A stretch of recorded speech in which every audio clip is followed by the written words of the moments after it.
The Handmaid's Tale, Marketing Dystopia. Part 1, Girls on Film. Let's face it, The Handmaid's Tale is a hard book to read. It's an even harder television show to watch. This is a fact generally agreed upon by critics from Huffington Post to Forbes, but the general consensus seems to be, it's miserable, yeah, but it's important. However, taking into consideration the increasing prevalence of violence against women on television, dubbed crime porn by actress Dune McKeegan in the BBC4 radio documentary Body Count Rising, it would be irresponsible not to at least ask the question, why are we still watching?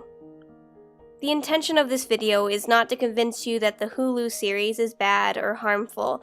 I'm not trying to make a value judgment or an argument because there are too many of those out there already. Instead, I want to explore the rocky terrain between The Handmaid's Tale as a narrative of female empowerment and The Handmaid's Tale as a marketable television show. Part 2. Haven't I seen this somewhere before?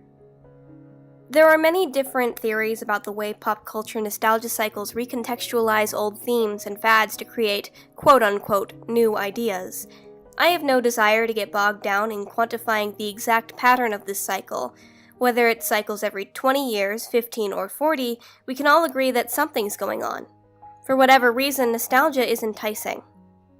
And lucrative. As far as The Handmaid's Tale is concerned, the most useful nostalgia theory is the 30-year cycle broadly referred to as the nostalgia pendulum, not only because it fits most clearly into our timeline, but also because it's closely aligned with Walter Dean Burnham's interpretation of critical realignment theory. That was a lot of big words. The basic gist of it is that once a political party has been in power for a while and made significant headway on certain political issues, tensions arise and lead to extreme polarization, maybe even the emergence of a political outsider who claims to be opposed to traditional party politics, a new type of candidate who speaks their mind, promotes individualism, and traditional American values. That's critical realignment theory, and it's how an actor can become the president. A similar phenomenon occurs within Margaret Atwood's novel. The few details Offred gives us of America before the Gilead takeover make it seem like a very progressive society, perhaps even to a fault, with its readily available porn and access to abortion.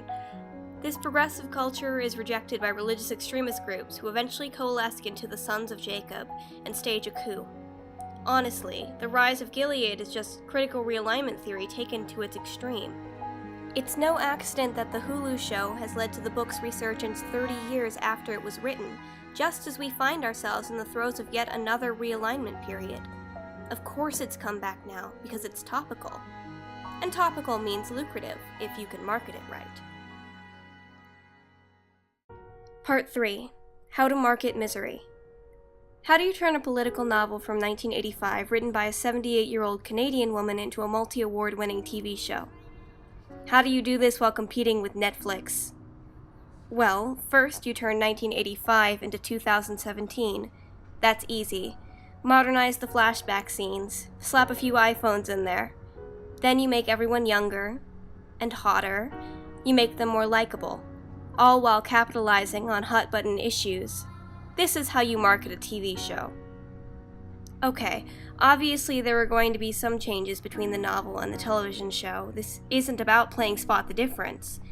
But when looking at these differences, it is worth remembering something Offred says in the novel. How easy it is to invent a humanity for anyone at all. Hulu needed you to watch their show. They needed you to keep watching. And so they gave humanity to monsters, turned villains into complex portraits of human frailty. This is about the ethics of making human misery bingeable. And moreover, making it buyable. Pop culturalizing the systemic oppression of women has consequences.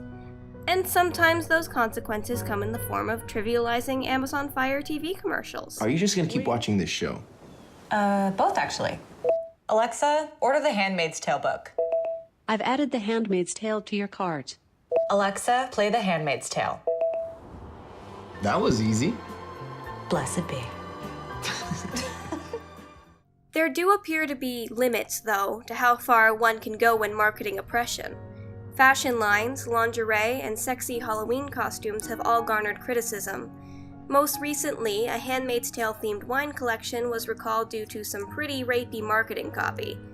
Completely stripped of her rights and freedom, Offred must rely on the one weapon she has left to stay in control, her feminine wiles. This French Pinot Noir is similarly seductive. I guess the question moving forward is, where is the line between acceptable tie-ins and this? Because Hulu doesn't seem to know any more than we do. Part 4. But it's important. However you feel about the Handmaid's Tale TV series, there's no denying it's allowed Margaret Atwood's disturbing imagery to leak into our political consciousness, making more and more frequent appearances at protests and rallies, especially in light of recent events. It's also responsible for convincing a whole new generation of people to read the book, myself included. And I guess you could call all that important, but when Season 3 premieres sometime next year, I won't be watching. There's enough horror in real life already.